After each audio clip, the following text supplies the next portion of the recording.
चलिए भाई शुरू करते हैं फिर आज की video. My self Devesh Mishra and you're watching channel explain. सुनो भाई, कल था लॉ एंड डेवलपमेंट का एग्जाम। तो अब मेरे पास कुछ बच्चों ने क्वेश्चन पेपर भेजा लॉ एंड डेवलपमेंट का कि भैया ये क्वेश्चन पेपर आया हुआ है। क्वेश्चन पेपर भी मैं दिखा दूंगा। बात यह है कि क्वेश्चन पेपर को करने के बाद यानी क्वेश्चन पेपर देखने के बाद काफी बच्चे ऐसे बोल रहे हैं कि भैया जो आपने पढ़ाया था 4 वीडियो में यानी लॉ एंड डेवलपमेंट में, उस चैप्टरों से उस वीडियो से तो हमारे एग्जाम में कुछ भी नहीं आया। कुछ बच्चे ऐसे बोल रहे हैं और मैं ये बता दूं कि बहुत सारे ऐसे बच्चे हैं जिन्होंने को उन वीडियो से इतनी हेल्प मिली है कि उसके बाद उन्होंने कोई भी चीज नहीं पढ़ी है और बोल रहे हैं एग्जाम हमारा बहुत अच्छा गया है सिर्फ आपकी वजह से। भाई अब मैं यहाँ पर एक छोटी सी चीज बता दूं कि देखो, आप लोग अगर बोल रहे हो कि कुछ भी वीडियो से नहीं आया, कुछ भी क्वेश्चन से नहीं आया, वो क्वेश्चन पेपर मैं आज इस वीडियो में आप लोगों को सॉल्व करवाने वाला हूं। और मैं खुद ये देख चुका हूं कि कितना मुश्किल क्वेश्चन पेपर आया है या जितना आसान आया है कह सकते हो। क्वेश्चन पेपर बिल्कुल बुक से आया था और क्वेश्चन पेपर में कुछ भी मुश्किल नहीं था। अभी मैं आपको पूरा का पूरा क्वेश्चन पेपर जब समराइज करवाऊंगा ना, लिखवाऊंगा, तो भाई आप लोगों को पता चल जाएगा कि कितना क्वेश्चन पेपर बुक से था और कितना बाहर से था। बहुत सारे बच्चे जो है, कुछ बच्चे जो है वो बोल रहे हैं कि बाहर से क्वेश्चन पेपर आया हुआ है, बुक में से टॉपिक नहीं है। भाई अगर आपने सच्चे दिल से कह रहा हूं कि अगर आपने 4-5 दिन लगा के मेहनत करी है, आपने सारे वीडियोस देखी हैं, आपने बुक के जो न्यूमेरिकल्स नीचे क्वेश्चन दिए होते ना वो सारे अगर सॉल्व करे ना, तो जिस बच्चे ने ये करा है उस बच्चे के लिए क्वेश्चन पेपर आसान था। जिस बच्चे को यही नहीं पता कि बुक का नाम क्या, जिस बच्चे ने बुक खोली नहीं ना, तो भाई उसके लिए क्वेश्चन पेपर मुश्किल था और वो यही बोलेगा कि क्वेश्चन पेपर जो आया था वो बुक से बाहर से आया था, आपकी वीडियो से भी नहीं आया। और जो मैंने वीडियो में पढ़ाया है वही सारा उठकर आया है और कोई अलग सी चीज यहाँ पर नहीं आई है। बस हुआ क्या है, क्वेश्चन पेपर की जो वर्डिंग है वो थोड़ी सी बढ़ा के लिख दी है, यानी घुमा के लिख दी है, जिससे आप कंफ्यूज हो गए। सेम चीजों को अगर किसी डबल मीनिंग से या किसी दूसरे मीनिंग से पूछा जाए तो आप कंफ्यूज हो जाते हैं, क्योंकि आपको आदत है रटने वाली। ठीक है, तो जो बच्चे रट के गए थे कि to the point question paper बन के आएगा, to the point question paper नहीं आया, ये मैंने चेक करा है। बट क्वेश्चन पेपर पूरा का पूरा एग्जैक्ट वही है जो आपके सिलेबस में है। आपने अगर नहीं रीड करा, ध्यान नहीं दिया, जो बच्चे रीड करके जा रहे हैं, 3-3 4-4 दिन मेहनत कर रहे हैं, जो नोट्स बना रहे हैं, भाई उनके लिए आसान है क्वेश्चन पेपर। तो ऐसा क्लेम मत करो। और मैं अभी आपको वही क्वेश्चन पेपर आज सॉल्व करवाने वाला हूँ, क्योंकि ये प्रॉब्लम आगे और बच्चों को ना आए जिनका एग्जाम अभी 17-18 को होने वाला है। पहले आप बोलोगे ये वीडियो क्यों नहीं बनाई, तो भाई पहले मैं बता दूं कि ये सिलेबस नया है, इसका कोई क्वेश्चन पेपर साइट पर या वेबसाइट पर या यूट्यूब पे अवेलेबल नहीं है। इस साल ये इंट्रोड्यूस करा है, नया सब्जेक्ट है एनईपी का। तो क्वेश्चन पेपर कहीं नहीं था। जब कल एग्जाम हुआ बच्चों का, मैंने क्वेश्चन पेपर जब देखा, बच्चे बोल रहे हैं कि सर हमारे को क्वेश्चन पेपर में समझ नहीं आया, हमने आपसे नोट्स लिए थे, नोट्स में से आपको समझ नहीं आया। भाई सुनो, नोट्स भी कैसे बनाए जाते हैं, जब आप कोई बुक रीडिंग करते हो ना, तो जो बुक रीडिंग करता है, जो जिसने नोट्स बनाए हैं, जैसे हमने नोट्स बनाए हैं तो हमने बुक रीड करके बनाए, तो हमें पता है ना कौन सा टॉपिक कहां से है। आप लोग उसको रीड कर रहे हो, आप सोच रहे हो 2-3 लाइनें पढ़ के आप पास हो जाओगे। तो भाई अगर आपको सिर्फ नोट से ही पास होना है, 20-30 पेज सोच रहे हो, तो आप उसके पॉइंट्स को ढंग से एक्सप्लेन नहीं कर पाओगे जब तक आप वीडियो से नहीं समझते। वीडियो देखने के बाद आप खुद से जो नोट्स बनाते हो ना, वो नोट्स सिर्फ नोट्स नहीं होते कि नोट्स को पढ़ के चलेगा पास हो गए। नोट्स तो शॉर्ट फॉर्म होती है, रिवाइज फॉर्म होती है किसी भी चीज को करने की। ठीक है, तो आप नोट्स से सोच रहे हो मैं जाके लिख दूंगा, तो नोट्स तो 20-25-30 पेज की मैं बता रहा हूँ बार बार वीडियो में। तो आप सोच रहे हो कि मैं वो 20-25-30 में एग्जामिनर में 500 वर्ड के आंसर लिखने होते हैं, कैसे लिखोगे? उसको एक्सैजरेट करोगे ना, उसको बड़ा करके लिखोगे। और कब लिखोगे? जब आपने वो चीज पढ़ी होगी एक्चुअल में। तो भाई ऐसा बोलना कि आपके क्वेश्चन पेपर में कुछ भी बुक से नहीं आया, तो ये बहुत ही इलॉजिकल है। क्वेश्चन पेपर में सारा कुछ बुक से आया है, मैंने खुद से चेक करा है और वही मैं अभी आपको करवाने वाला हूँ। पूरा क्वेश्चन पेपर अब सॉल्व करवाने वाला हूँ। जो बच्चे देख रहे हैं जिनका एग्जाम हो गया, आप भी देखो, ये सारे क्वेश्चन वही हैं जो मैं आपको कराऊंगा। ठीक है, बस थोड़ी सी वर्डिंग चेंज कर दी है जिससे आप समझ नहीं पाए क्वेश्चन को, समझ रहे हो? तो ये चीज आई है। चलिए क्वेश्चन पेपर शुरू करते हैं। जो बच्चा पढ़ के गया है ना भाई, बहुत आसान क्वेश्चन पेपर आया है, कोई ज्यादा मुश्किल नहीं आया। हाँ, थोड़ी केस स्टडीज आ गई हैं, जो मेरे को अंदाजा था केस स्टडीज आएंगी, क्योंकि बिजनेस लॉ का या बिजनेस स्टडीज जैसे क्वेश्चन पेपर में ना, या जो ये है लॉ एंड डेवलपमेंट, इसमें केस स्टडीज बनती हैं। ठीक है, अब आपसे केस स्टडी पूछ ली, केस स्टडी तब सॉल्व करोगे ना जब आपने टॉपिक्स पढ़े होंगे। बिजनेस लॉ में आपने बीएसटी में क्या करा था, बिजनेस स्टडीज में क्या करा था 11th-12th में, भाई केस स्टडीज आती थी। केस स्टडीज को सॉल्व करने के लिए आपको चैप्टर पता होना चाहिए, आपको टॉपिक्स पता होने चाहिए। जब आपने वही नहीं पढ़े, आपको कैसे सॉल्व कर लोगे आप क्वेश्चन पर? आपको मुश्किल ही लगेगा ना। वो चीज यहाँ पे भी हुई है। अब मैं आपको क्वेश्चन पेपर की पीडीएफ पे स्क्रीनशॉट जो है क्वेश्चन नंबर 1, थोड़ा सा क्वालिटी अगर खराब हो तो डिस्क्रिप्शन में मैंने लिंक डाल दूंगा, आप वहां से जाके पीडीएफ को डाउनलोड कर लेना, ये क्वेश्चन पेपर की, ठीक है। ड्राइव का लिंक डाल दूंगा डिस्क्रिप्शन से, जाके डाउनलोड कर लेना। और अब मैं आपको पहला क्वेश्चन लाइन से शो कर रहा हूँ और सारे क्वेश्चनों के आंसर्स आपको इस वीडियो में बताने वाला हूँ, सॉल्व करवाऊंगा पूरा क्वेश्चन पेपर आपको दिखाऊंगा मैं कि कितना मुश्किल क्वेश्चन पेपर जो आप बता रहे हो आया हुआ है, कितना इजी क्वेश्चन पेपर बनाया गया भाई, ठीक है। तो सबसे पहले शुरू करते हैं क्वेश्चन नंबर 1 से। भाई फर्स्ट क्वेश्चन लिखा है, in the pursuit of sustainable economic growth is it justificable to allow innovators to retain a significant portion of the returns from their innovation, critically access the trade-off with the reference of people and fairness and justice। देखो यहाँ पर क्या चीज बोली है, यहाँ पर आपको सिर्फ बताने हैं जो ट्रेड ऑफ होते हैं, उसके साथ साथ आपको प्रिंसिपल, फेयरनेस और जस्टिस बनाने हैं इकोनॉमिक ग्रोथ्स के। इकोनॉमिक ग्रोथ्स में जो इनोवेटर्स होते हैं, यानी कि जो इकोनॉमिक ग्रोथ्स में हेल्प करते हैं, ठीक है, वो सारे फॉर्म्स और इनोवेशंस आपको यहाँ पर बताने हैं। इकोनॉमिक ग्रोथ मैंने आपको बताई थी जब मैंने आपको पहला चैप्टर पढ़ाया था, ये क्वेश्चन उसी से उठ के आया है, कोई ज्यादा मुश्किल नहीं आया, पहले चैप्टर से ही क्वेश्चन आया है। मैंने आपको बताया था जब हमारा देश रिफॉर्म हुआ था 1991 में, पॉलिसीज आई थी, तब यहाँ पर हमने देश का डेवलपमेंट किया था और नई नई चीजों पर आविष्कार किया था, जैसे कि सोशलिज्म। मैंने 3 चीजें पढ़ाई थी, एक तो इकोनॉमिक, सोशल और पॉलिटिकल, वही 3 चीजें यहाँ पर आपको मेंशन करनी है। उन्हीं 3 चीजों की इनोवेशन बतानी है, कैसे कैसे इनोवेट हुआ, उसमें क्या क्या चीजें थी, ठीक है, वो सारे आपको पॉइंट्स लिखने थे और क्या करना था। अब यहाँ पर अगर आपको नहीं समझ आया तो कोई बात नहीं, अब यहाँ पर आपको दिखेगा जो पहला पॉइंट है उसको मैं एक्सप्लेन करूंगा यहाँ पे इजीली, ठीक है भाई। मैंने यहाँ पर टू द पॉइंट लिख दिया क्योंकि क्वेश्चन जो है वो 300 से 400 वर्ड में लिखना होता है, लगभग 300-400 वर्ड में, तो मैं वो तो लिखूंगा नहीं कि पैराग्राफ बना के आपको दे दूं कि नोट डाउन कर लो, तो इसीलिए मैंने पॉइंट्स लिख दिए, इनको मैं एक्सप्लेन कर दूंगा ताकि आप अपनी लैंग्वेज से जो भी बच्चे नेक्स्ट एग्जाम आने वाले हैं उनको कर सको। पहला पॉइंट क्वेश्चन का, ठीक है। तो सबसे पहले लिखा है, पहला पॉइंट है इनकरेज इनोवेशन एंड ग्रोथ। अगर आपको पूछा गया है कि सस्टेनेबल इकोनॉमिक ग्रोथ बढ़ानी है, यानी कि इनोवेशन करना है, तो आपको क्या क्या चीजें नई लानी पड़ेगी, क्या क्या पद्धति चेंज करनी पड़ेगी, तो पहली चीज उसमें लिखा है इनकरेज इनोवेशन एंड ग्रोथ, कि आपको इनोवेशन और आपको ग्रोथ जो है वो चेंज करना पड़ेगा, वो डेवलप करना पड़ेगा। ये रहा पहला पॉइंट, इनोवेशन एंड ग्रोथ आपको चेंज करना पड़ेगा, ठीक है। इसमें क्या क्या चीजें, पहली चीज इनोवेशन में आपको टाइम स्पेंड करना पड़ेगा, मनी खर्च करनी पड़ेगी और नए बिजनेस आइडियाज लाने पड़ेंगे। अब आप बोलोगे कि भैया ये सारी चीजें ना हमारे क्वेश्चन पेपर में आई थी, पर उस समय हमको लग रहा था कि बहुत डिफरेंट आई है। पहले चैप्टर में, पहले ही कॉन्सेप्ट में मैंने आपको पढ़ाया था कि यहाँ पर इंकरेज इनोवेशन होता है, यानी कि जब मैंने आपको पढ़ाया था कि जब विदेशी लोग 1872 में हम पे राज किया करते थे, वो हंटर चाबुक मारा करते थे, तब उसके बाद हमारा जब देश गुलाम था, वर्ल्ड वॉर छिड़ी थी, तो हमारे देश में बहुत सारी चीजों की कमी पड़ गई थी। उस कमी से निकलने के लिए हमको क्या क्या चाहिए थी, हमें टाइम चाहिए था, हमें मनी चाहिए थी और नए आइडियाज चाहिए थे, जो कैसे आए 1991 के बाद जो पॉलिसी डेवलप करी गई, इकोनॉमिकल, सोशल और वेलफेयर, ठीक है, पॉलिटिकल, ये तीनों पॉलिसीज की मदद से हम आगे इंक्रीज कर पाए, अपनी ग्रोथ कर पाए, ठीक है। तो वही चीज लिखा है कि आपको time, innovation, money and ideas को ग्रोथ करना है। दूसरी चीज यहाँ पे लिखा है giving them a good share of profit, motivation and people to innovate. अब लोगों को क्या हुआ कि जब एक छत मिल गई थी, मैंने वहां पे पढ़ाया था आपको, लोगों को छत मिल गई, यानी कि कुछ आइडियाज वगैरह लगाए, फिर उसके बाद लोग जो है वो ढूंढने लग गए कि हमको कोई गुड जॉब मिल जाए, कुछ ऐसा जरिया मिल जाए जहां से हम अपना जीवन चला सके, कमा सके, पैसे अर्न कर सके। तो इसने यहाँ पर साफ बोला है कि आपको मोटिवेट करना है लोगों को ताकि वो इनोवेट कर सके। जैसे मैंने बताया था, मोदी गवर्नमेंट जो है वो क्या कर रही है, वो इस चीज पर ध्यान दे रही है किस तरीके से डेवलप करा जाए इंडिया को, इनोवेटर बनाया जाए लोगों को, कि लोग अपने आप से अपना बिजनेस खोजे। फिर अगला पॉइंट है innovation lead to economic growth, new jobs, better product and services. और जब इनोवेशन बूस्ट करता है ना, तो उसमें होता ही है कि यहाँ पर नए नए प्रोडक्ट्स लॉन्च होते हैं, नई नई इकोनॉमिक टेक्निक्स आती है और उसके बाद देखा है नई नई जॉब्स लोगों को प्रोवाइड करी जाती है। मैंने चैप्टर 1 में बताया था, अब बोल दो ये चीज मैंने पढ़ाई नहीं है। चैप्टर नंबर 1 में मैंने ये बताया था कि जो लोग हैं उनको काम की तलाश में उनको काम दिया जाएगा, सरकार बोलती है कि आप सबको जॉब मुहैया कराई जाएगी, यानी कि आपको जॉब प्रोवाइड करी जाएगी, जिससे आप अपने घर की स्टेबिलिटी मेंटेन कर सको, घर का बैलेंस मेंटेन कर सको। और जब आपके पास जॉब होगी, जब मैंने बताया था कि आप लोगों को पैसा जो आएगा वो बैंक में भी जमा कराना पड़ा है ना। तो वही चीज तो यहाँ पे बोला है कि इकोनॉमिक ग्रोथ को आप डेवलप कर सकते हो किस किस जरिए से, एक तो मनी, आइडियाज, उसके बाद जॉब क्रिएट करके, इनोवेशन करके और मोटिवेट करके खुद को। तो यही सारे पॉइंट यहाँ लिखने थे। अब यहाँ पे अगला पॉइंट है promote problem solving. Second point, promote problem solving. आपको प्रॉब्लम सॉल्विंग को खत्म करना है ना, उसको प्रमोट करना है। लिखा है innovation can improve health care, education और टेक्नोलॉजी।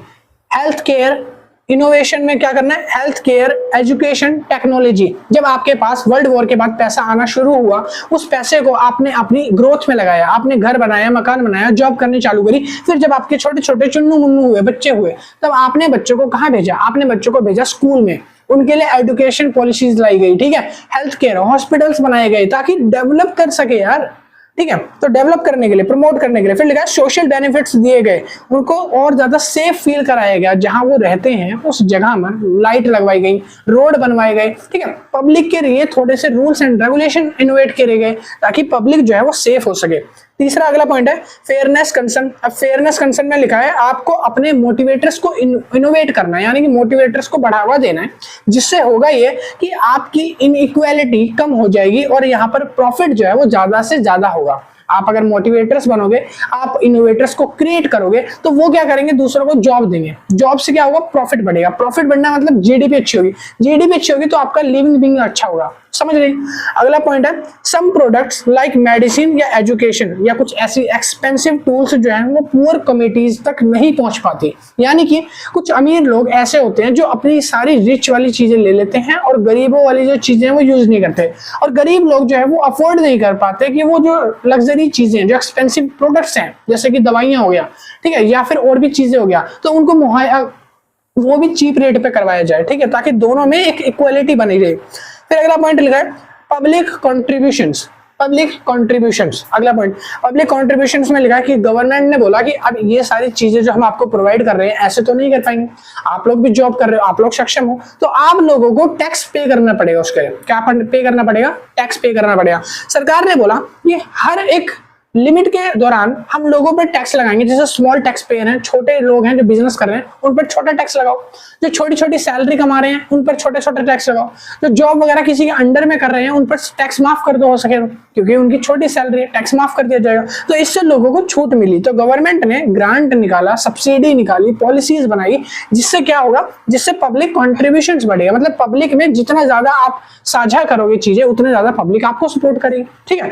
फिर अगला पॉइंट लिखा है उसके बाद रोल ऑफ गवर्नमेंट। अगला पॉइंट है role of government. Role of government यहाँ पे क्या था, गवर्नमेंट ने प्रॉफिट बैलेंस करने के लिए, या बोल सकते हो इकोनॉमिक बैलेंस करने के लिए, एक रिच साइड थी, एक पुअर साइड थी, यानी एक थे अमीर लोग और एक थे गरीब लोग, तो दोनों के लिए सोशल वेलफेयर करा। सोशल वेलफेयर का मतलब होता है दोनों के लिए काम करा। ऐसा नहीं है किसी एक के लिए काम कर रहे हैं दूसरे के लिए काम नहीं कर रहे। गवर्नमेंट ने बोला नहीं, हम अपनी इकोनॉमी को तभी बूस्ट कर पाएंगे जब एक अमीर आदमी और जब एक गरीब आदमी दोनों मिलकर काम करेंगे, ठीक है। तो यहाँ पर ये चीज बोला गया। एग्जाम्पल के तौर पर लिखा गया limit the length of patent. जो पेटेंट है उसकी एक लेंथ सेट कर दी गई थी। फिर दूसरा लिखा है tax high profit end fund public services. कह रहा है कि टैक्स के रेट जो है वो कभी कभी हाई कर दिए गए किन लोगों पर, जो ज्यादा कमा रहे हैं, ठीक है, ताकि वो ज्यादा टैक्स पे करें। और ज्यादा टैक्स पे करेंगे तो उस टैक्स का पैसा जो कलेक्ट होगा वो कहाँ जाएगा, कहाँ जाएगा। अभी मान लो आप गवर्नमेंट को टैक्स दे रहे हो, उसका पैसा कहाँ जा रहा है, जो S24 लिया है, सॉरी X400 लिया है, S400 जिसने अभी किसको दागा है, पाकिस्तान को, ठीक है। मैं हरास नहीं कर रहा किसी को, मैं बता रहा हूँ बस पॉइंट छोटा सा, ठीक है। तो वो पैसा आपका वहां जा रहा है, तो अब लोग खुश हैं, ये हमारा जो टैक्स का पैसा है वो सही जगह यूज हो रहा है ना। गवर्नमेंट क्या कर रही है, अपने देश को सिक्योर कर रही है, आर्मी मिलिट्री और बूस्ट कर रही है अपनी, है ना, पावर को इंक्रीज कर रही है। तो इसीलिए गवर्नमेंट क्या करती है, बड़े लोगों से टैक्स रेट बढ़ा देती है ताकि उनसे जो पैसा आएगा उसको फंडिंग वगैरह में इस्तेमाल किया जाएगा। ये चीजें तो मैंने पढ़ाई हुई है सब चैप्टर 1 में। फिर उसके बाद अगला पॉइंट है बैलेंस अप्रोच। गवर्नमेंट ने बोला कि हम बैलेंस अप्रोच रखेंगे।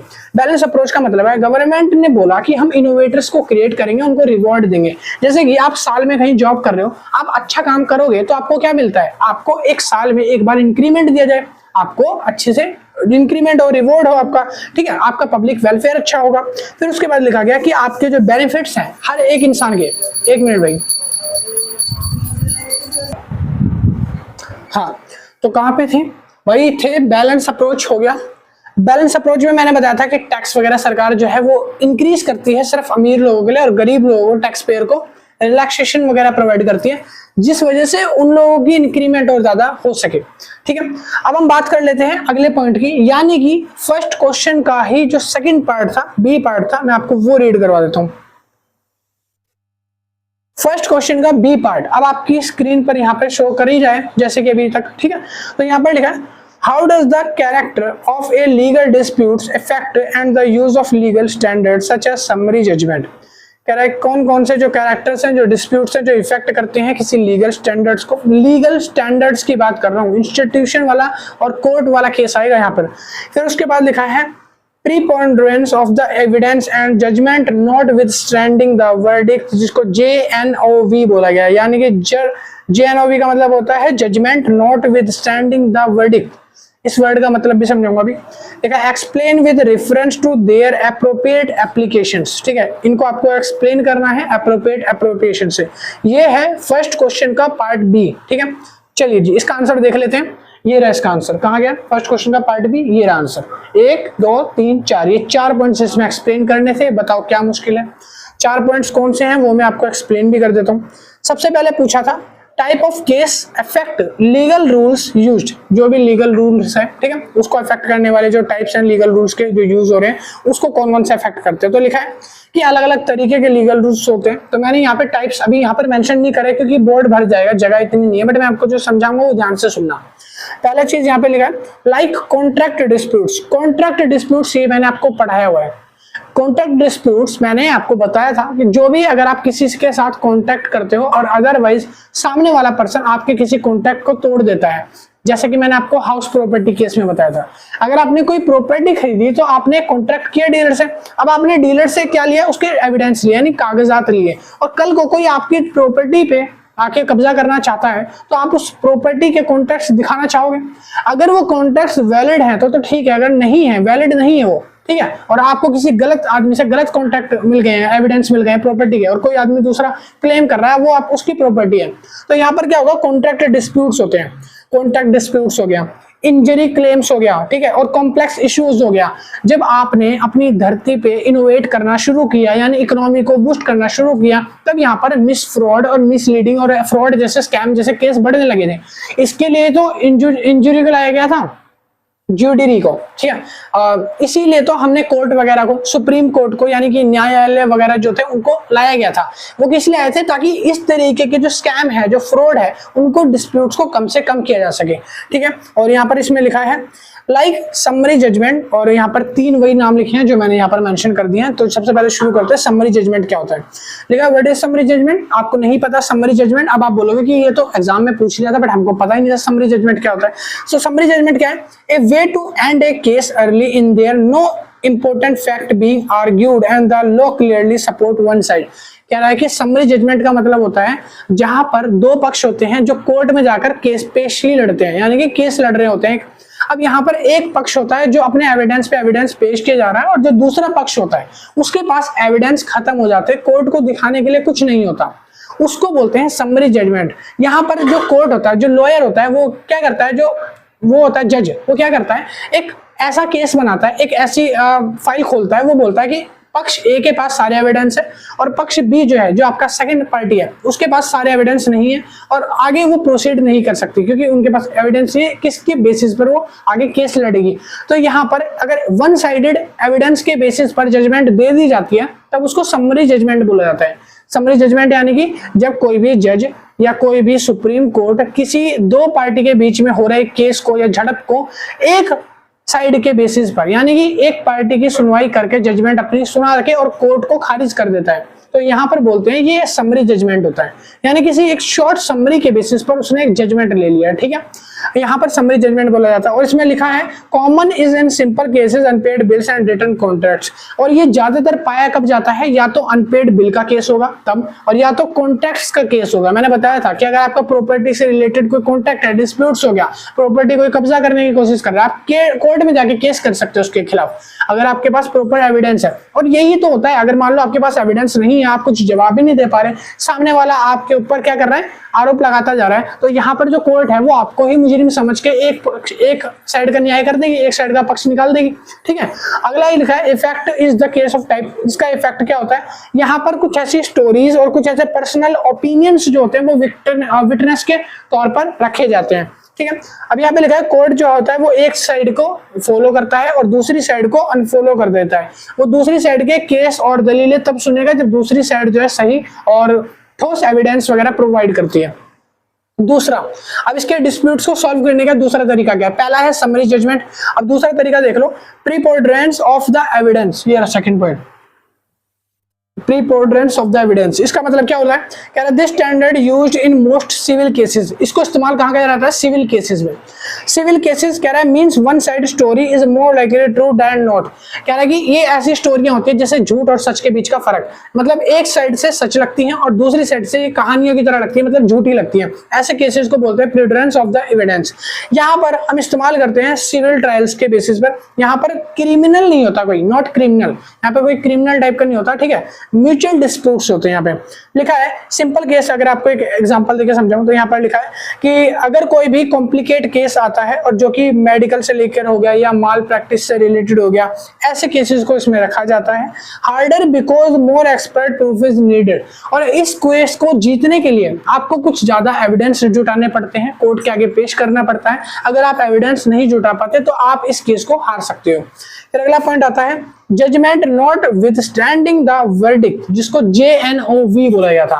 JNOV, अब आपको सुन के ऐसा लग रहा होगा कि बहुत अजीब से टर्म है, इस टर्म का मतलब क्या होता है? पहले इसका मतलब आपको बता देता हूँ। व्हेन अ जज change the jury decision because it's does not clear match the fact and law. कह रहा है अगर कोई भी जज जो है वो अपने डिसीजन को चेंज कर देता है जस्ट बिकॉज कि जो भी एविडेंस पेश करे गए हैं और जो भी क्लैरिफाई करा गया है दोनों के बीच में कोई भी कनेक्शन नहीं है। यानी कि अगर मैं बोल रहा हूं कि मेरा ये सामने वाला प्लॉट है, केस मेरा कोर्ट में गया, ठीक है, मेरे प्लॉट पे थोड़ी सी लड़ाई झड़क चल रही थी, तो मैं कोर्ट में जाके जज के सामने बोल रहा हूँ कि मेरा वो 34 नंबर वाला प्लॉट है और मैं अपने जो एविडेंस पेश कर रहा हूँ वो एविडेंस जो है 35 नंबर प्लॉट को दिखा रहे हैं और 35 नंबर छोटा प्लॉट है, 34 नंबर बड़ा प्लॉट है। तो जो जज है वो अपना डिसीजन जब चेंज कर लेता है किसी भी एविडेंस या किसी भी नॉट क्लियरिफाई एविडेंस को देखते हुए, तब इसको बोला जाता है JNOV, यानी जजमेंट नॉट विथस्टैंडिंग वर्डिक्ट। ठीक है, क्लियर है, समझ आया JNOV क्या होता है? और ये चीजें मैंने डिस्कस करी थी जब मैंने चैप्टर 2 पढ़ाया था, ये चैप्टर 2 से है। ठीक है, इसके बाद लिखा है Rarely, only when the jury makes the decision no reasonable jury should have made। अगर किसी भी तरीके का सही कोई पक्ष पेश नहीं कर पाता अपने एविडेंसेस वगैरह को, तो यहाँ पर एक साइड को दलील सुनकर जो है अपना फैसला, मतलब कोर्ट अपना फैसला सुना देता है। उसके बाद लिखा है this type of cases strong evidence and clear the jury ignored. कह रहा है इस टाइप के जो केसेस होते हैं इसमें या तो आपको सही ठोस एविडेंस चाहिए, अदरवाइज आप कोर्ट में हार सकते हो क्योंकि कोर्ट आपको वैसे ही सुनाई नहीं करेगा, इग्नोर मारेगा। ठीक है, तो ये था आपका सेकंड पॉइंट यानी बी पार्ट। तो आपका पहला पूरा क्वेश्चन खत्म हो गया, ए पार्ट और बी पार्ट। अब इसमें आपको पता चल गया होगा कितना आसान था कितना मुश्किल। चलिए आगे बढ़ते हैं क्वेश्चन नंबर 2 की तरफ। मैं आपको क्वेश्चन नंबर 2 अब आपको स्क्रीन पे शो कर रहा हूं बोर्ड पे। क्वेश्चन नंबर 2 का अब आप देखो, लिखा है व्हाट आर एक्सटर्नलिटीज। भाई बहुत आसान है, एक्सटर्नलिटीज ये मैंने बहुत बार पढ़ाया है। कैसे कह सकते हो यार, इतनी मेहनत करिए, पता है टीचर दिन रात मेहनत करता है। मैं आपको दिन रात पढ़ा रहा हूँ, मेरे को खुद को टॉपिक पढ़ने पड़ते हैं 10 बार यार पढ़ाने से पहले। मैंने कोई चीज ऐसी नहीं पढ़ाई है जो बुक में ना हो, मैंने सारी चीजें पढ़ाई है। एक्सटर्नलिटीज का मतलब होता है, एक्सटर्नलिटीज होती हैं वो शक्तियां जो बाहरी तौर पर किसी बिजनेस को इन्फ्लुएंस कर रही है। एक्सटर्नलिटीज बाहरी तौर पे कह रहा है कि and how does the Coase theorem address them. और कोस्ट थ्योरम उसको एड्रेस क्या करती है? कोस्ट थ्योरम एक नया वर्ड दे दिया जिसकी वजह से आप कंफ्यूज हो गए एग्जाम में। इस वर्ड को सुन के आप डर गए, कोस्ट थ्योरम। भाई ये तो पढ़ाई नहीं कोस्ट थ्योरम, भाई बुक में नहीं कोस्ट थ्योरम नाम से कोई, मैं बता रहा हूँ बुक में नहीं है, बट अभी मैं आपको समझाऊंगा ना कोस्ट थ्योरम, आपको समझ आ जाएगा। थोड़ा सा जिसने दिमाग लगाया होगा ना, मैं वही चीज कह रहा हूँ कि जिसने थोड़ा सा पढ़ा होगा, अपने आप से रीडिंग करी होगी ना, वो आराम से कोस्ट थ्योरम लिख के आया होगा। एक्सटर्नलिटीज को समझते ही आपको कोस्ट थ्योरम पता चल गई होगी क्या इसके कोस्ट थ्योरम है, जिसने अच्छे से पढ़ी है। ठीक है, कह रहा है in the context explain the Coase theorem sentiments and in relevance result. Coase theorem के इन रिलेवेंट जो रिजल्ट है उसको आपको एक्सप्लेन करना है, डिस्क्राइब करना है। ये रेस के पॉइंट्स जो मैं अभी आपको बताने वाला हूँ। ठीक है, क्वेश्चन 2, 1 मिनट रुक जाओ। क्वेश्चन नंबर 2, हाँ, तो एक्सटर्नलिटीज की बात कर लेते हैं। जैसे मैंने बताया वो शक्तियां जो बाहरी किसी बिजनेस को इन्फ्लुएंस करती है।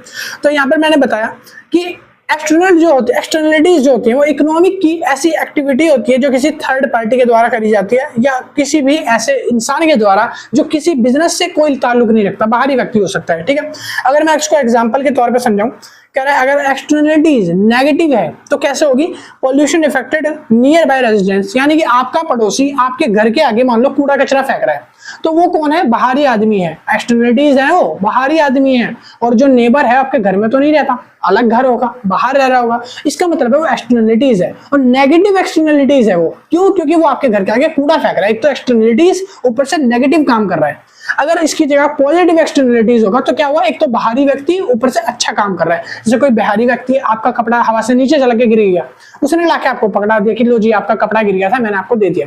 आपको कोई साड़ी सूट गिर गया, आपको लाके पकड़ा दिया, ठीक है। तो अब वो क्या है, वो अच्छा काम कर रहा है, वो पॉजिटिव वर्क कर रहा है। मान लो आपने बोला कि आप दुकान तक जा रहे हो, कि आप मेरे लिए ये सामान ले आओगे, वो आपको लाके दे देता है। कोई बाहरी व्यक्ति अब आपके लिए अच्छा काम कर रहा है तो वो एक्सटर्नलिटीज पॉजिटिव हो जाएगी। तो दो ही तो होती है एक्सटर्नलिटीज, बस यही तो था।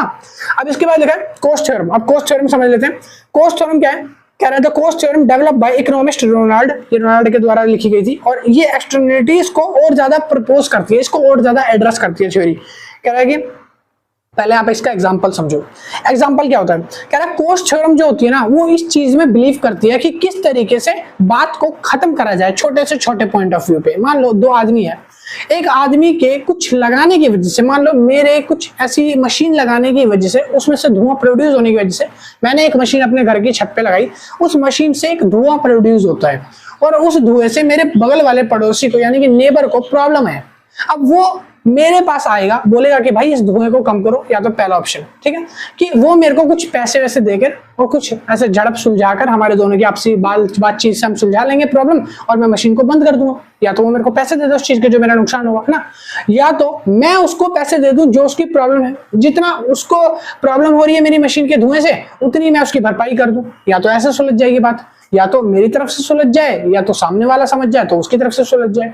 तो यहाँ पर कॉस्ट थ्योरम सिर्फ यही बताती है कि किस तरीके से आप प्रॉब्लम को जल्दी से जल्दी निपटा सकते हो, ठीक है। मान लो आप रोड पे चल रहे हो, आपकी गाड़ी का किसी दूसरी गाड़ी से टकराव हो गया, आपकी गाड़ी का डीपर या बम्पर टूट गया, थोड़ा सा बोनट पे खराच आ गई, स्क्रैच आ गई, ठीक है। अब यहाँ पर क्या हुआ, आप सामने वाले का गला तो नहीं काट दोगे, भाई काट देते हैं आजकल के टाइम तो ऐसा ही। मगर यहाँ पर हम क्या करेंगे, अगर दोनों पार्टी समझदार है, या तो मैं उसका नुकसान पे कर दूं, या तो मैं उसको बोलूं कि भाई तूने मेरा नुकसान किया, तू पे कर दे। अगर वो समझदार है तो वो पे कर देगा। तो दोनों की तरफ से बात को जल्दी से जल्दी सहमति से सुलझाने की कोशिश करना कॉस्ट थ्योरम है। यही है कॉस्ट थ्योरम। लिखा है इसके अंदर की जो पार्टीज होती है। अब आपको बोलोगे कि ये तो चैप्टर से रिलेटेड ही नहीं, भाई सुनो, यहाँ पर एग्जांपल दिया था ये तो मैंने। अब प्रॉपर्टी से रिलेटेड होते हैं ये डिस्प्यूट्स। कॉस्ट थ्योरम प्रॉपर्टी से रिलेटेड होती है। यहाँ पे लिखा है property right are well defined clearly assigned, कि जो भी प्रॉपर्टी बेची गई है उस प्रॉपर्टी के पूरे प्रॉपर्टी राइट वेल डिफाइंड होने चाहिए। नहीं होते तो दोनों पार्टियों की जो बात सलाह मशवरा होता है उसको कॉस्ट थ्योरम में डाला गया है। फिर लिखा है parties can bargain without transaction cost. जो पार्टी होती है वो जब भी कोई प्लॉट लेने जाती है, कोई बड़ी डीलिंग करती है, तो वो बार्गेनिंग कराती है। हर कोई कराता है, छोटी छोटी चीजों में कराते हैं लोग। तो बार्गेनिंग अगर आप करा रहे हो और दोनों पार्टी एक दूसरे की बातचीत समझने के बाद बार्गेनिंग हो जाती है दोनों में, तो वो कॉस्ट थ्योरम है। मैंने ये चीज आपको पढ़ाई नहीं थी, पढ़ाई थी भाई चैप्टर में जब प्रॉपर्टी का मैंने बताया था, ठीक है। उसके बाद लिखा है कि एक पार्टी दूसरी पार्टी को अगर इन्फोर्स करती है किसी चीज को नेगोशिएट करने के लिए, अगर मान लो आप मेरे से नोट्स परचेज करते हो, अगर आप बोलते हो कि सर कम लगा लो, तो अगर लगेगा कि मेरे को हाँ जेन्युइन है, थोड़ा सा कर लेता हूँ, बच्चा मांग रहा है तो मैं कम कर लेता हूँ उस चीज को, तो यहाँ पर क्या हुआ, बातचीत से मामला सुलझ गया। कॉस्ट थ्योरम है ये, और क्या है कॉस्ट थ्योरम, यही है। इसके अंदर यहाँ पे लिखा है द इररिलेवेंस रिजल्ट क्या होता है। देखो द कॉस्ट थ्योरम समझा दी, अब बात करते हैं द इररिलेवेंस रिजल्ट क्या होता है। इररिलेवेंस, जिस पर रिलाई नहीं करा जा सकता, विश्वास नहीं किया जा सकता, ऐसा रिजल्ट कह रहा है। Coase theorem called the irrelevance result because it implies under the ideal assumption the intentional allocation of property rights does not affect the efficiency of outcome or distribution of wealth। कह रहा है काफी बार क्या होता है, कॉस्ट थ्योरम जो है वो इररिलेवेंट होती है। इररिलेवेंट क्यों? क्योंकि मान लो काफी बार किसी प्रॉपर्टी पे आपने कब्जा करा, यानी कि आपने कोई प्रॉपर्टी खरीदी, वो प्रॉपर्टी बाद में पता चलता है कि सरकार के अंडर में आने वाली है, वो हाईवे आने वाला है, उस पर पुल आने वाला है, और अब वो प्रॉपर्टी जो है खारिज हो जाएगी, वो प्रॉपर्टी सरकार तोड़ फोड़ देगी। अगर आप उस पर कुछ बनाओगे तो वो इलीगल है।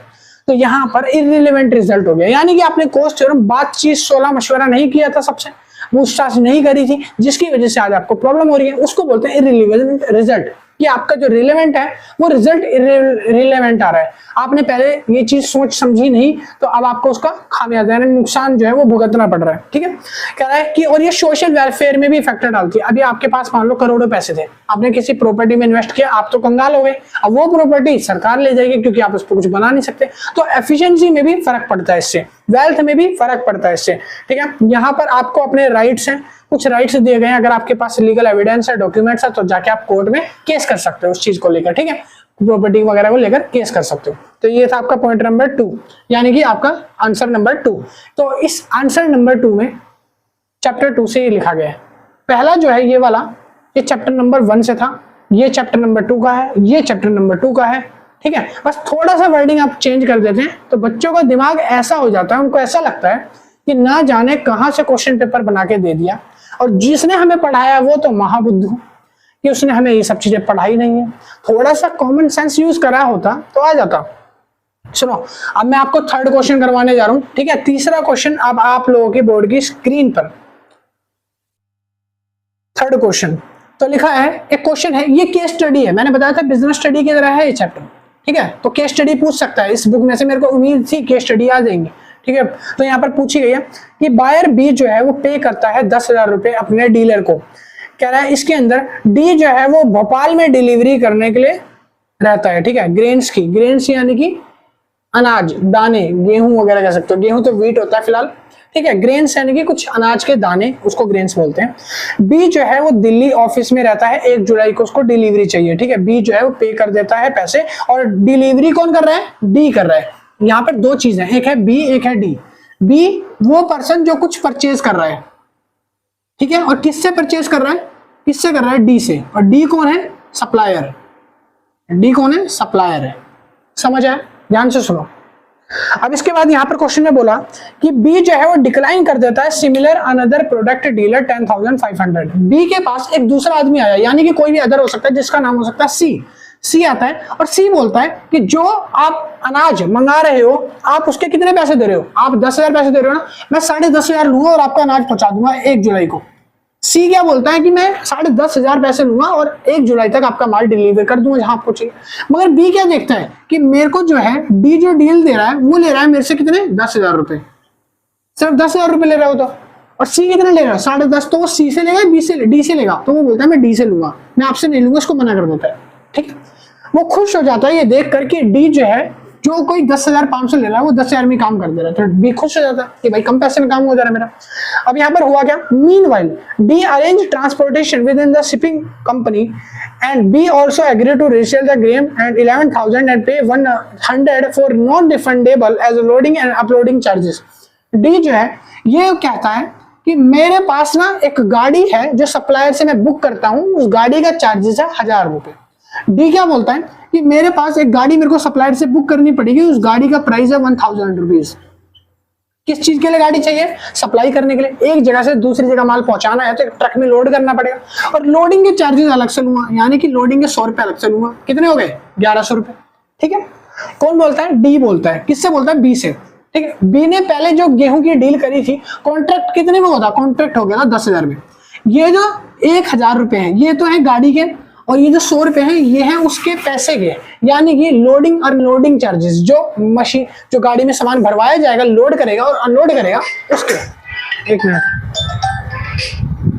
तो लोडिंग अनलोडिंग के चार्जेस कितने हैं? 100 रुपए। अब उसके बाद यहाँ पर बोला गया है कि agree sell to resell and the 11,000 इतना लोडिंग अनलोडिंग ये हो गया। ठीक है, कह रहा है during transport and grains is damage upon inspection of Bhopal. कह रहा है भोपाल जैसे ही पहुंची गाड़ी तो भोपाल में इंस्पेक्शन करा गया और ये पता करा कि जो गेहूं है या जो अनाज है, अरे यार मत करो भाई, मत करो, डिस्टर्ब होता है। सुनो, अब यहाँ पर क्या हो रहा है?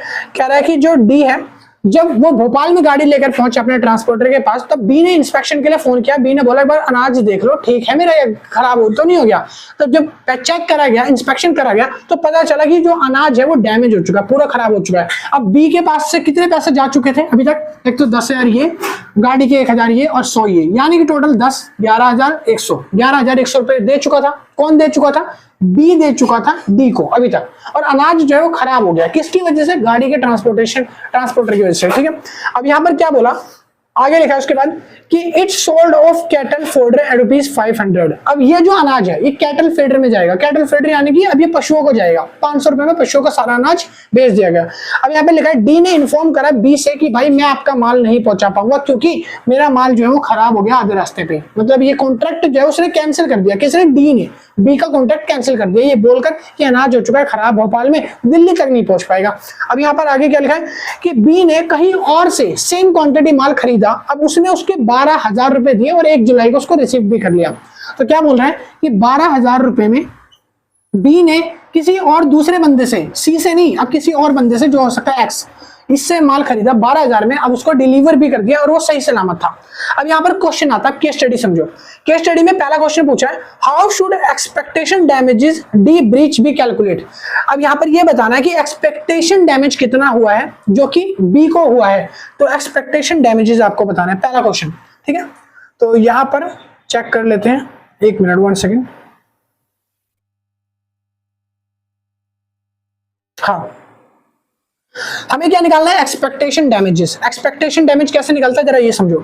तो यहां पर मैं बता रहा हूं एक्सपेक्टेशन डैमेज यानी कि जब कॉन्ट्रैक्ट हुआ था तो कॉन्ट्रैक्ट कितने में साइन हुआ था, मैं पहले बता रहा हूं एक्सपेक्टेशन डैमेज कितने में होता है। कॉन्ट्रैक्ट साइन कितने में हुआ था, यानी कि सबसे पहले बात हुई थी 10,000 में, बी को बोला गया था कि 10,000 रुपए में हम आपका माल छोड़ देंगे, तो आपका पैसा कितना बनेगा 10,000, तो यहाँ पे लिखो 10,000। एक्सपेक्टेशन डैमेज निकालना बता रहा हूं, ठीक है। अब यहां पर आप ये देखो कि माल जो है लास्ट में क्या पहुंचा बी के पास तक, जब 10,000 में डील हुई थी, क्या ये माल पहुंचा, नहीं पहुंचा, क्योंकि ये माल भोपाल में खराब हो गया था। जब माल भोपाल में खराब हुआ तो अब यहां पर इसने किसी और कॉन्ट्रैक्टर से माल लिया जो कि कितने का पड़ा, 12,000 का पड़ा, तो 12,000 रुपए में लेना पड़ा उसको। ठीक है, जो कॉन्ट्रैक्ट 10,000 में था वो 12,000 में उसको पड़ रहा है, तो कितना डैमेज झेलना पड़ा, कितना घाटा हुआ, तो 2,000 का घाटा हो गया, माइनस करो 2,000। तो ये होता है आपका एक्सपेक्टेशन डैमेज। कैसे कैलकुलेट करते हैं, इसके लिए एक फॉर्मूला बताया गया है एक्सपेक्टेशन डैमेज का, कॉस्ट टू बाय सब्स्टिट्यूट, जो भी सब्स्टिट्यूट है उसकी कॉस्ट, यानी कि आपने इससे इसमें चेंज किया ना, सब्स्टिट्यूट किया, पहले आप इससे ले रहे थे यानी कि डी से ले रहे थे, अब आप एक्स से ले रहे हो, तो डी से एक्स में चेंज करने की जो कॉस्ट है वो, और उसके अंदर आप माइनस कर दो वो ओरिजिनल वाली कॉस्ट जो पहले वाले डीलर की थी 10,000 वाली, दोनों को माइनस किया तो 2,000 का घाटा लग गया। 2,000 का घाटा मतलब कि ये जो है आपका क्या है, बी। ये वाला फैन बंद कर रहा, अरे बंद कर दोगे, इतना बोलते हैं लोग, तो यही सारी जंग लड़ लेंगे मेरे से आज। सुनो भाई, अगला पॉइंट है मेरा, अब मैं आपको बता रहा हूँ रिलायंस डैमेज क्या होता है। ठीक है, रिलायंस डैमेज समझो भाई। रिलायंस डैमेज का मतलब होता है वो डैमेज जो आपके लोडिंग और अपलोडिंग पे आया है, यानी कि आपने किसी चीज को लोड करवाया और अनलोडिंग करवाई, तो उस चीज पे जो आ रहा है डैमेज, वो डैमेज। तो यहाँ पर जब आपने बी ने डील करी थी, जब किससे, डी से, तो डी ने लोडिंग अनलोडिंग के कितने पैसे लिए थे, 100 रुपए। ये 100 रुपए जो है ये रिलायंस डैमेज है, तो रिलायंस डैमेज क्या हो गया, 100 रुपए। जो पैसा लोडिंग अनलोडिंग पे लिया जाएगा वो रिलायंस डैमेज कहलाएगा, समझ आया। अच्छा, तीसरा डैमेज अब आपको निकालना है, वो तीसरा डैमेज क्या है, अपॉर्चुनिटी कॉस्ट डैमेज क्या है, इस पर क्या निकालना है, अपॉर्चुनिटी कॉस्ट डैमेज क्या है, इसको निकालना है। सुनो, जो अपॉर्चुनिटी कॉस्ट है इसको कैसे निकाला जाता है, आपने कौन सी सप्लाई को छोड़ दिया और किस सप्लाई को ले लिया। देखो, जब डी से ऑफर कर रहा था ना, जब बी जो है डी से क्या कर रहा था, एक कनेक्शन कर रहा था कि आप हमको माल भेजो, तब इस जगह पर एक आदमी और आया था डी के पास, सॉरी बी के पास एक आदमी और आया था। जब बी ने बोला कि मेरे को अनाज चाहिए, तो 2 आदमी थे, एक था डी और एक था सी। ठीक है, सी ने बोला मैं 10,500 रुपए में आपका माल पहुंचा दूंगा, मगर इसने इससे डील नहीं करी, कह रहा हम आपसे डील नहीं करेंगे, आप ज्यादा ले रहे हो। इसने क्या करा, बी ने डी के पास चला गया और डी से बोला कि आप 10,000 ले रहे हो ना, आप मेरी डील डन कर दो, आप मेरे को माल पहुंचा दो।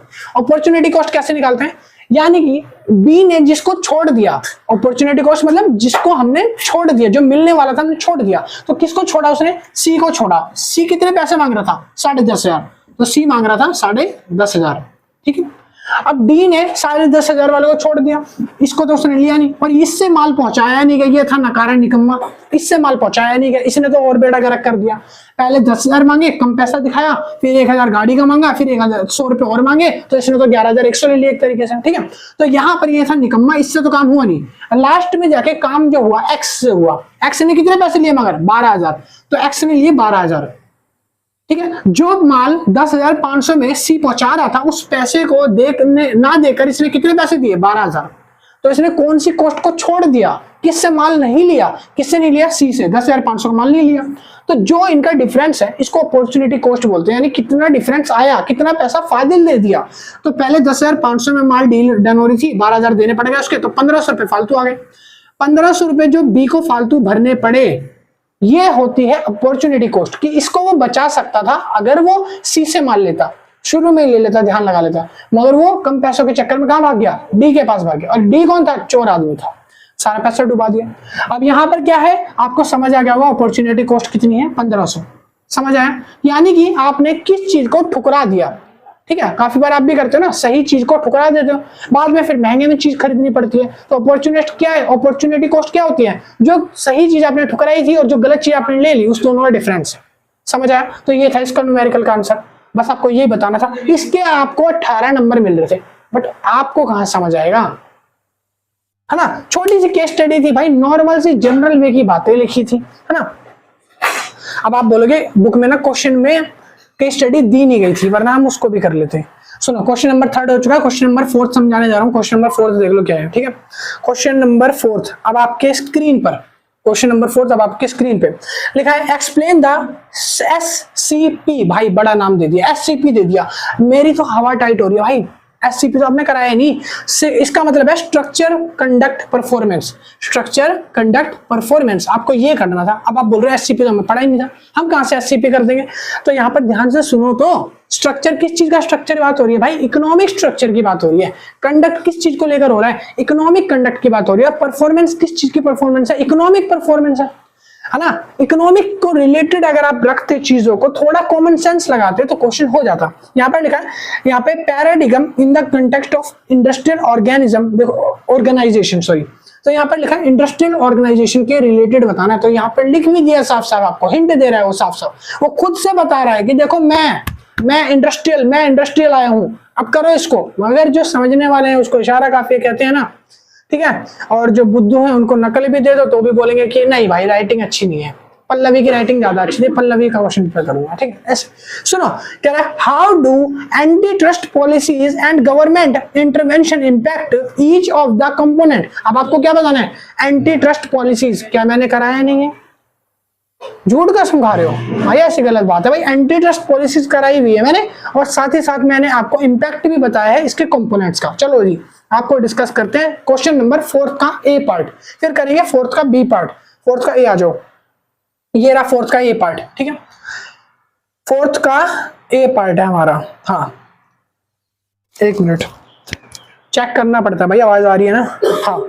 तो हम पहले पढ़ेंगे SCP, जो भी आपके दिमाग में डर लेके बैठा था ना SCP, ठीक है। तो पहले पढ़ेंगे स्ट्रक्चर कंडक्ट परफॉर्मेंस क्या होती है। देखो SCP क्या है, एक फ्रेमवर्क है और कुछ नहीं है भाई, बहुत आसान है। SCP एक फ्रेमवर्क था जो बिजनेस को रन करने में हेल्प करता है, जो इंडस्ट्री को चलाने में हेल्प करता है, जो इकोनॉमिक बूस्ट करने में हेल्प करता है, यही तो SCP है। इसको 3 पार्ट में बना दिया अलग अलग, एक था स्ट्रक्चर, एक था कंडक्ट, एक था परफॉर्मेंस। और आप लोग कंफ्यूज हो गए कि भाई करना कैसे, भाई बिल्कुल आसान था। इसके पॉइंट मैंने लिख दिए, उसके पॉइंट मैंने यहाँ लिख दिए और इसके पॉइंट यहाँ लिख दिए, इन चारों को डिफाइन करना था। और बताओ क्या मुश्किल है। अब बोलोगे इन पॉइंट्स को समझा दो। पहला लिखा साइज, ठीक है, साइज, स्ट्रक्चर, साइज। तो यहाँ पर लिखा है मैंने number of size distribution of the firm, कह रहा है कि जितनी फर्म है वो कितने ज्यादा नंबर ऑफ साइज में डिस्ट्रीब्यूट है, वो चीजें आपको एक्सप्लेन करनी है। यानी कि एक इकोनॉमिक ग्रोथ का स्ट्रक्चर कब अच्छा होता है, एक इकोनॉमी बूस्ट कब करती है। अगर कोई फर्म ज्यादा से ज्यादा होगी तभी तो बूस्ट करेगी। अगर मान लो मैं एक छोटा सा एग्जांपल ले लेता हूँ, जैसे आईफोन ने क्या कर रखा है, अपनी शॉप को बहुत ज्यादा फ्रेंचाइज में बेच रखा है। आपकी दिल्ली में भी एक आईफोन शॉप होगी, बहुत सारी होगी, एक क्यों कह रही है मैंने, बहुत सारी है। आप अगर मुंबई में रहते हो, क्या मुंबई वाले लोगों को आईफोन नहीं मिल रहा, मुंबई में भी आईफोन शॉप होगी ना, वहां भी फ्लिपकार्ट अमेजोन वाले पहुंच रहे होंगे ना। तो भाई नंबर ऑफ फर्म, जो साइज है उसका अगर इंक्रीज है तो इसको बोलते हैं स्ट्रक्चर। सिंपल, स्ट्रक्चर क्या होता है, स्ट्रक्चर एक ढांचा होता है। तो यही तो आपको एक्सप्लेन करना है। फिर लिखा है दूसरा पॉइंट है बैरियर। बैरियर क्या होता है, बैरियर किस चीज पर, एंट्री और एग्जिट पे बैरियर। यानी कि अगर आप किसी चीज की एंट्री करवा रहे हो उस पर बैरियर लगेगा, या आप किसी चीज की एग्जिस्ट करा रहे हो, किसी चीज को निकाल रहे हो तो उस पर बैरियर लगेगा। किसी चीज की एंट्री पे, यानी कि आने के लिए भी बैरियर है और जाने के लिए भी बैरियर है, ठीक है। किसमें, स्ट्रक्चर के अंदर। स्ट्रक्चर के अंदर कोई भी चीज, कोई भी फर्म, कोई भी कंपनी, कोई भी इंसान, कोई भी औरत ऐसे नहीं आ सकती, उसके लिए बैरियर है। कुछ ऐसे ट्रांजैक्शंस करने पड़ेंगे, कुछ ऐसे प्रूफ है उसके लिए, ठीक है, और जाने के लिए भी छोड़ के बैरियर है। फिर अगला पॉइंट है प्रोडक्ट डिफरेंशिएशन। प्रोडक्ट डिफरेंशिएशन का मतलब क्या होता है, देखो स्ट्रक्चर मतलब होता है हर एक कंपनी का अपना एक स्ट्रक्चर होता है, अपना एक प्रोडक्ट होता है और अपना एक प्रोडक्ट डिफरेंशिएशन होता है। हर कंपनी कुछ यूनिक प्रोडक्ट्स बनाती है मार्केट में ग्रोथ करने के लिए। अगर आप सिमिलर प्रोडक्ट बनाते हो तो आपकी मार्केट जल्दी ग्रोथ नहीं कर पाएगी। आपको डिफरेंट प्रोडक्ट बनाने पड़ते हैं ताकि लोगों को अपनी नीड के अकॉर्डिंग चॉइस करने में आसानी हो। जितने ज्यादा प्रोडक्ट होते हैं लोग उतने ज्यादा उसको खरीदते हैं, तो डिफरेंशिएशन बोला है। अगला पॉइंट आता है वर्टिकल इंटीग्रेशन। आपको सेम चीजें जो है सही मैनर में करनी है, आपको हर चीज जो है वर्टिकल तौर पे करनी है, आपको लोगों की नीड्स को देखते हुए, लोगों की मनी को देखते हुए, पैसा देखते हुए आपको उनके हिसाब से बनानी है। वर्टिकल सोचो। फिर उसके बाद आता है स्ट्रक्चर। आपको स्ट्रक्चर पूछा था कंडक्ट के बाद, सॉरी स्ट्रक्चर के बाद कंडक्ट आ गया सेकंड पॉइंट। कंडक्ट क्या होता है? कह रहा है कंडक्ट जो है डिस्क्राइब करता है फर्म मार्केट को, फर्म एंड मार्केट को डिस्क्राइब करता है कंडक्ट, यानी कि आपके प्राइस स्ट्रेटजी कैसे रहेगी। कंडक्ट क्या डिस्क्राइब करता है? प्राइसिंग स्ट्रेटजी कैसे रहेगी, आप मार्केट में जो चीजें उपलब्ध करा रहे हो उसकी प्राइसिंग कैसे करोगे। दूसरा है एडवर्टाइजिंग। आप किसी चीज को बूस्ट करने के लिए ज्यादा से ज्यादा एडवर्टाइज कराओ, ज्यादा से ज्यादा उसको प्रमोट करवाओ। फॉर एग्जांपल प्रॉपर्टी वाले चैप्टर में ही ले लेते हैं, जो आपका थर्ड चैप्टर से ये क्वेश्चन दिया गया है कि आपका जो प्रॉपर्टी है उसको आप एडवर्टाइज करा सकते हो, आप पेटेंट करा सकते हो, कॉपीराइट करा सकते हो ना। तो इस तरीके से आप एडवर्टाइज करोगे तो लोगों को बैनर, पोस्टर, होल्डिंग दिखेंगे आपके, तब लोग जो है आकर्षित होंगे, आपकी चीजें खरीदना चाहेंगे। ठीक है, तो उसको लिखा है एडवर्टाइजिंग। तीसरा पॉइंट आता है कॉलिशन एंड कॉम्पिटिटिव टैक्टिक्स।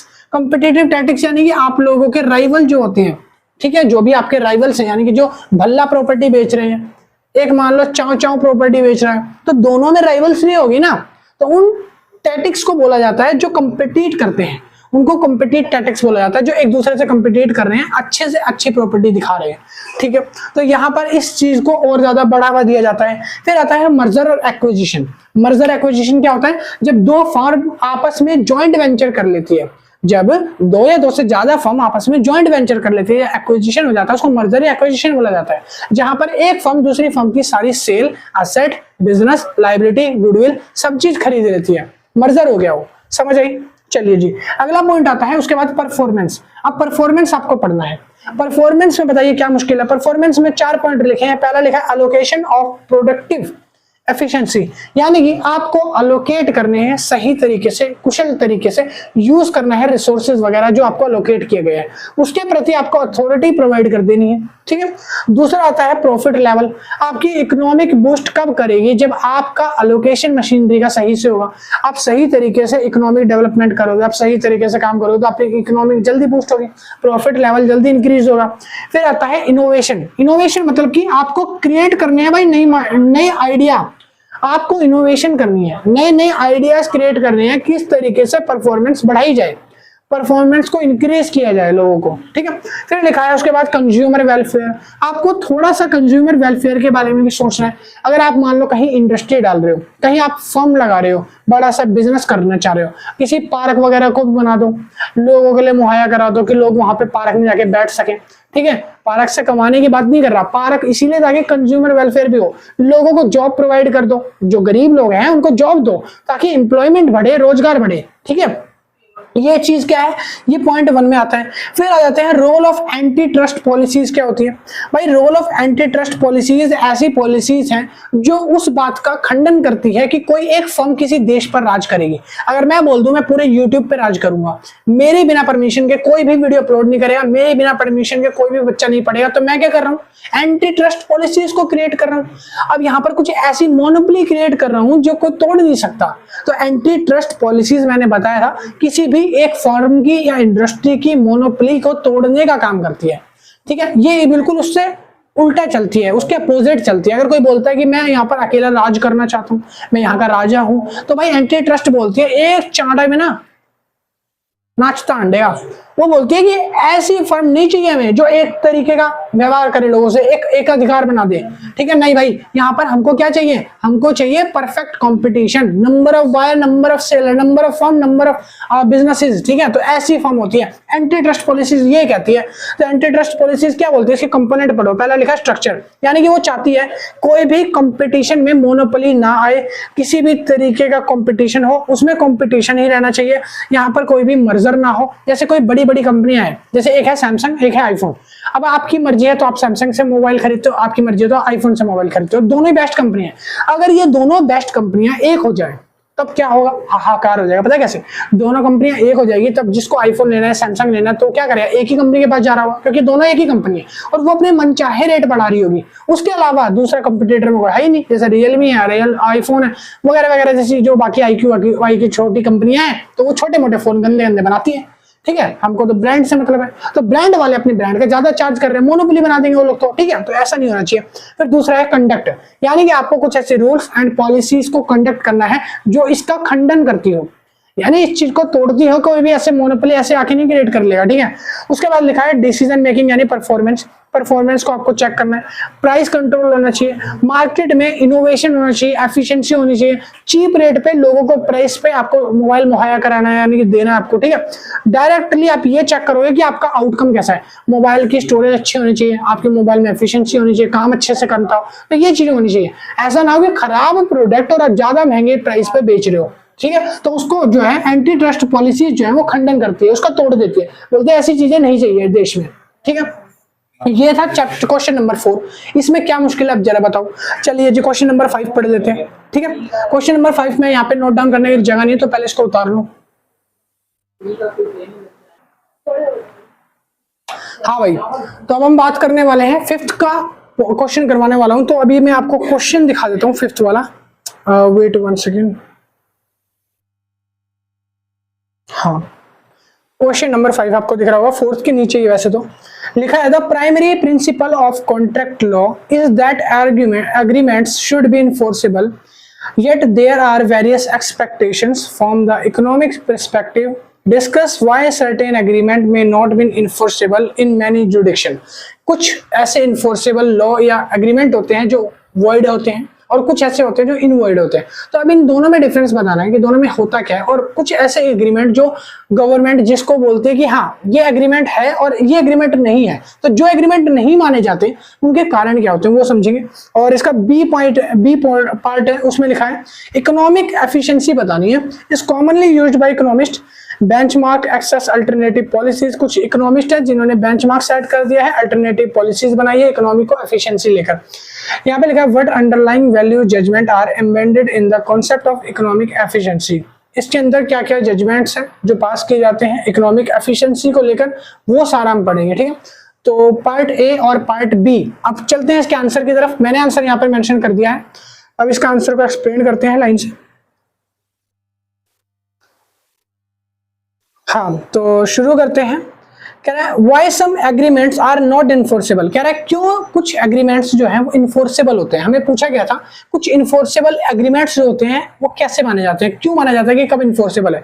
लिखा है इकोनॉमिक पॉइंट ऑफ व्यू से जो गवर्नमेंट के पॉलिसी को या रेगुलेशन को वॉयलेट करते हैं ना, तो वो इन्फोर्सेबल कॉन्ट्रैक्ट्स माने जाते हैं, वॉइड एग्रीमेंट्स माने जाते हैं।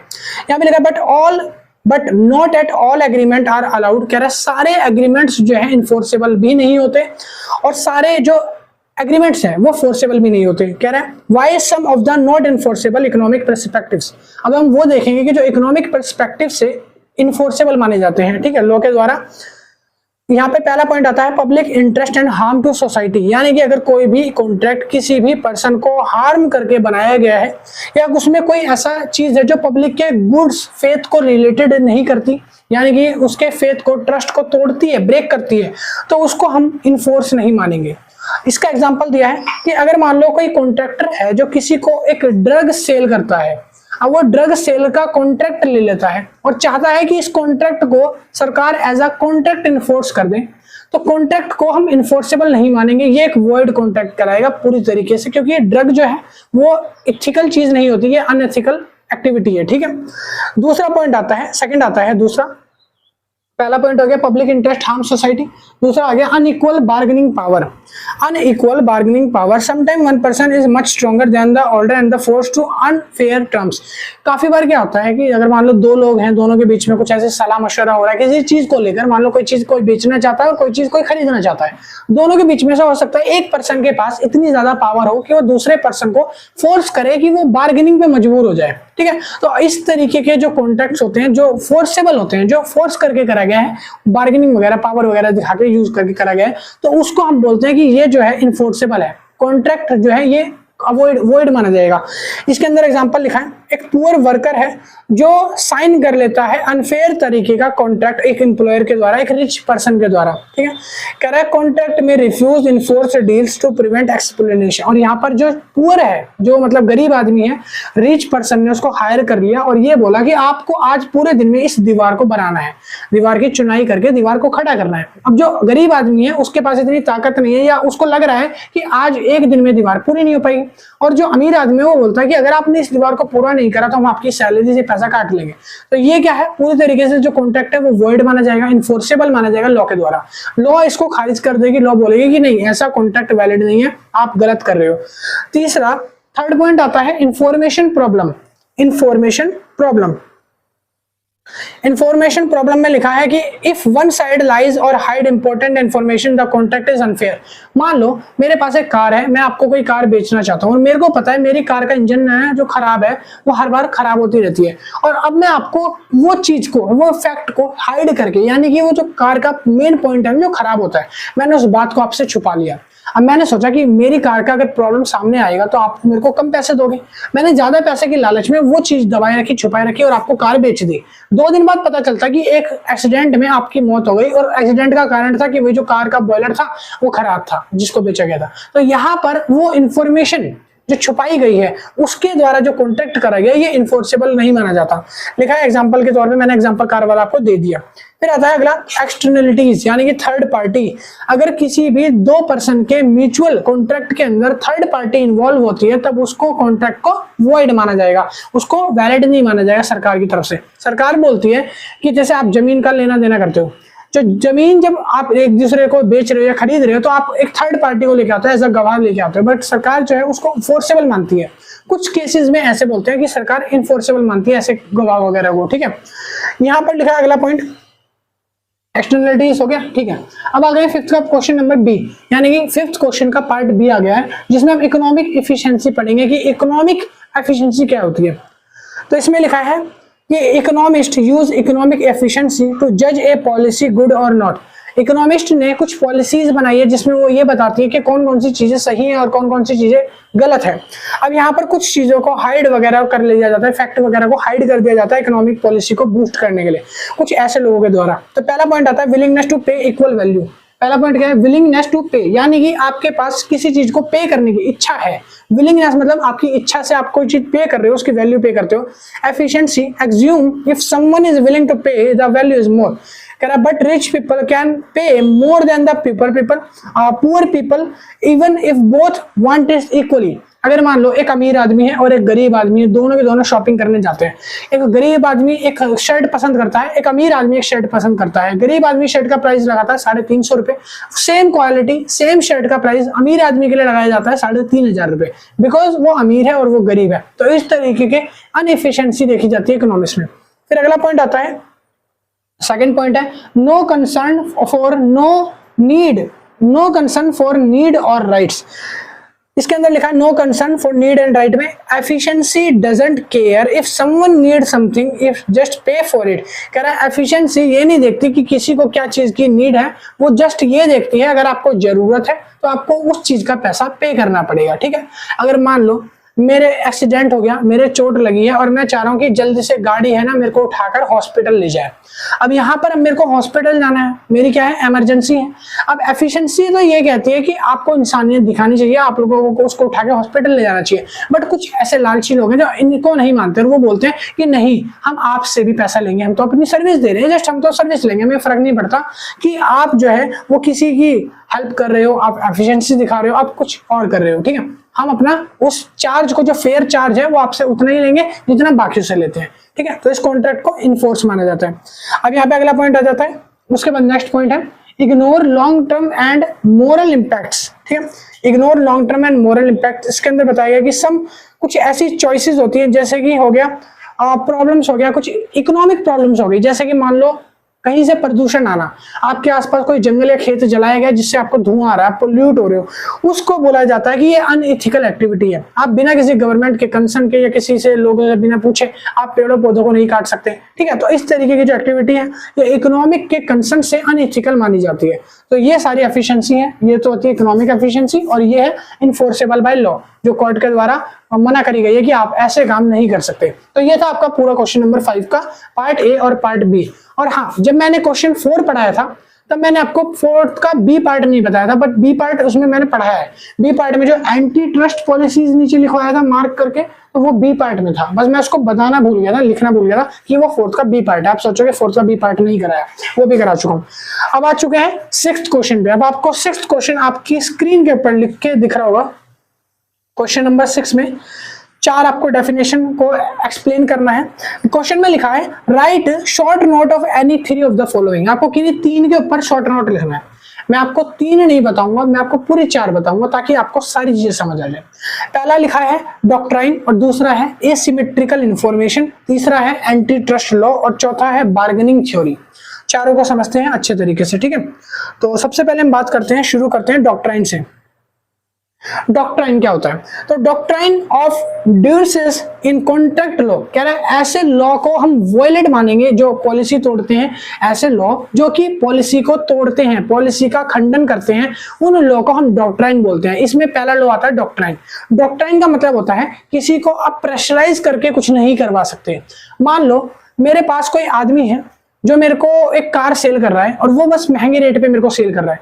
मैंने उसके गर्दन पे ऐसे चाकू रख दिया, मैंने ऐसे चाकू रख के बोला तेरी नस काट दूंगा, ठीक है, ऐसे करेंगे, ऐसे मैंने चाकू रख के डराने के लिए, वॉयलेट वाले में मतलब जाना इसको, मैंने ऐसे गर्दन पे चाकू रखा बट डराने के लिए, और मैंने बोला कि ये कार मेरे को 2 लाख में दे दे वरना आज तू गया, खेल खत्म तेरा।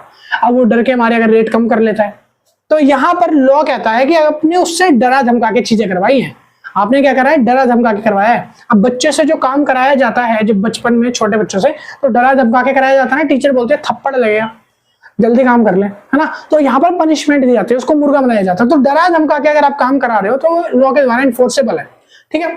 आप कोर्ट में उसके खिलाफ एक्शन ले सकते हो, सूट कर सकते हो, बट यहाँ पर आप टीचर के खिलाफ थोड़ी करोगे। अब मैं आपको बोलूंगा डरा धमका के कि इसको पढ़ लो नहीं तो पिटोगे, आप मेरे ऊपर कर दोगे, नहीं भाई मैं ऐसे नहीं करूंगा, ठीक है। सुनो, तो ये था एग्जांपल आपका डॉक्ट्राइन का। डॉक्ट्राइन क्या कहता है कि अगर आपको नॉट प्रेशराइज, आपको किसी चीज के लिए प्रेशराइज ना किया गया हो, तब वो कहलाएगा कि ये एक कॉन्ट्रैक्ट है, सही तरीके में कॉन्ट्रैक्ट है। और यहाँ पर आपको फ्रीडम दी जाए, यानी कि फ्रीडम, फ्रीली आप अपने दिल से कोई काम करना चाह रहे हो, आपको किसी के दबाव में प्रेशराइज होकर काम नहीं करना, डॉक्ट्राइन ये कहता है।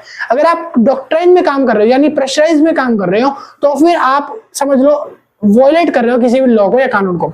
दूसरा पॉइंट आता है एसिमेट्रिकल इंफॉर्मेशन। एसिमेट्रिकल इंफॉर्मेशन का मतलब होता है जहां पर आप कोई इंफॉर्मेशन, गुप्त इंफॉर्मेशन को हाइड कर लेते हो पार्टी से, पार्टी को मेन इंफॉर्मेशन बताते ही नहीं हो और वहां पर उस पार्टी का नुकसान हो जाता है, इसको बोलते हैं एसिमेट्रिकल इंफॉर्मेशन। जैसे कि एक मान लो कार डीलर का एग्जांपल दिया था मैंने कि मैंने कार बेची किसी को, उस कार का जो बॉयलर है, जो बोनेट है, वो टूटा पड़ा था, फटा हुआ था, जिसकी वजह से आग लगने से आदमी की मृत्यु हो गई।